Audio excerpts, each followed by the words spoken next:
I've been learning languages and I've also taught languages. I actually found a way. The most important thing you can do for yourself is Hi, thank you for clicking.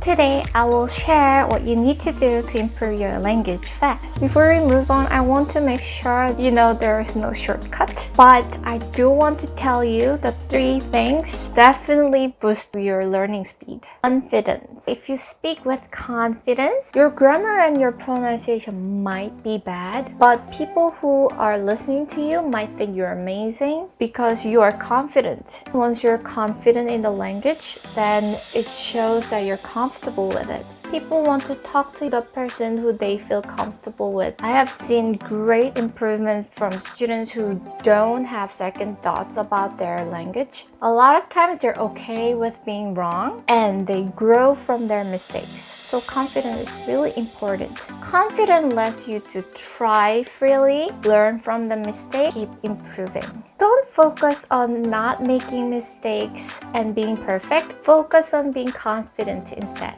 I know it's definitely easier said than done. I also experienced it myself. But you have to push yourself. You need to speak and write because if you don't speak for yourself, no one else can. And the more you speak, the more practice you get, the more feedback you will get, and the more you will improve. All connected. Consistency and patience. Ugh. I think these are the 2 words that no one really likes, but they have to be your friends if you're learning a language.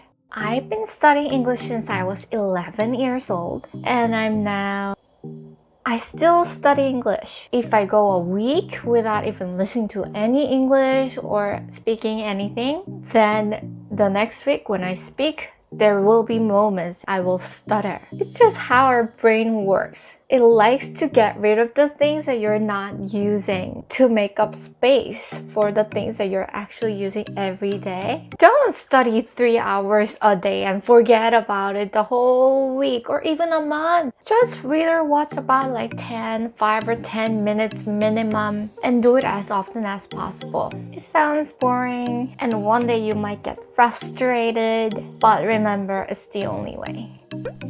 3. Last one, but not least. This is going to be the essence of my whole video today. I've been learning languages and I've also taught languages.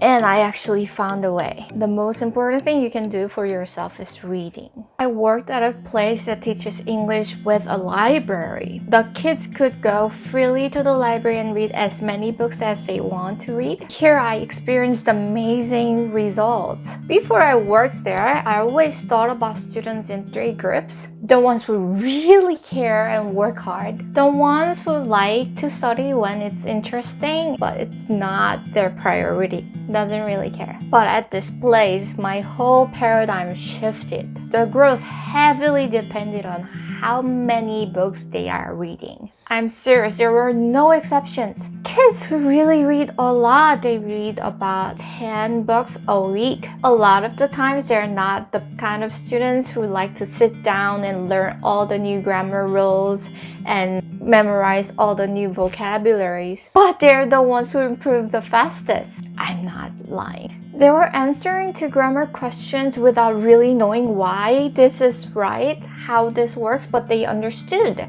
And they could even write with the grammar concepts that we didn't even discuss yet. They had better understanding of the readings that we do. They had better sense of the language and definitely better vocabularies. Then what about the kids who do very well in the class? I actually love those kind of kids because they're really nice to the teachers as well. But that's when I learned that learning grammar doesn't really necessarily mean you can produce it.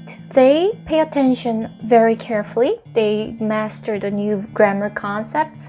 They always ace the vocabulary test. They always do their homework. But their writing doesn't improve. Then you might be thinking, oh, the kids who are reading a lot of books are probably smart too.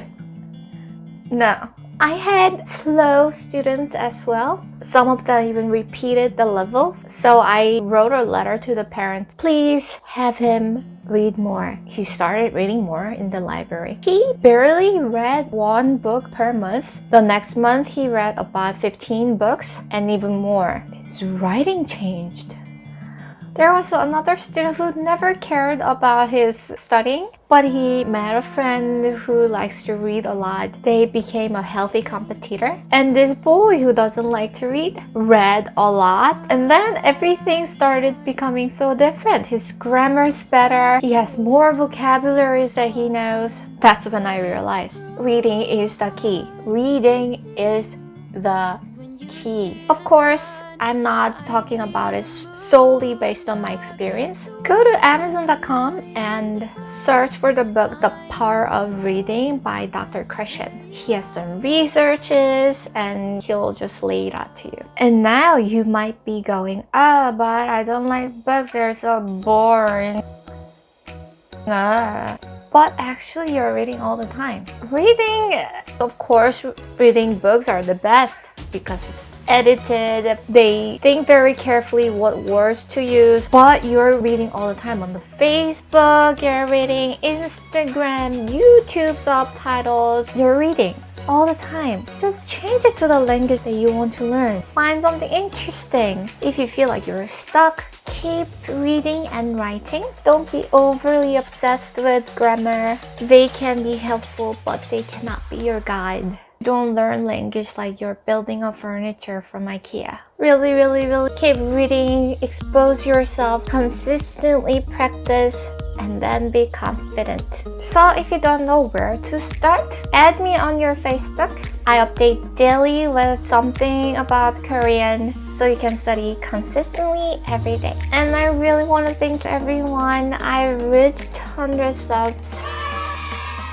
And if you haven't already, I'll see you next time. Bye. Bye. Let's say hi, Panda. 안녕하세요.